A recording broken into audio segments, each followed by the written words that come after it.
மதியானம் சாப்பாடு பார்த்துருவாங்களா? இங்கே பாருங்க சகோதரிங்களே, இங்கே பாருங்க சுட சுட சோறு, பூ போல சோறு. இப்படி குழைய விடாமல் சில பேர் குழஞ்சி போயிடுது, கட்டி கட்டியாக சாதம் இருக்குது. அப்படி இல்லாமல் நல்லா பூவாக சாதம் வச்சிடணும்.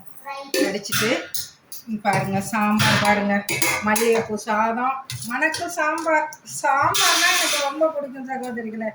இங்கே பாருங்க கத்திரிக்காய், முருங்கைக்காய், சுண்டைக்காய் எல்லாம் போட்ட ஒரு சாம்பார் பாருங்க.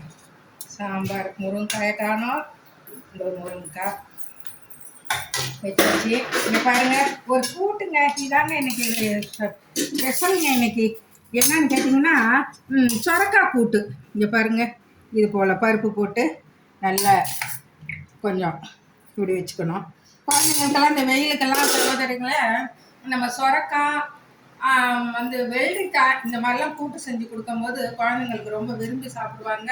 உடம்புக்கும் ஹெல்த்துக்கு சகோதரிகளை நீங்களும் சொரக்காய் செய்யுங்க, வெள்ளரிக்காய் செய்யுங்க.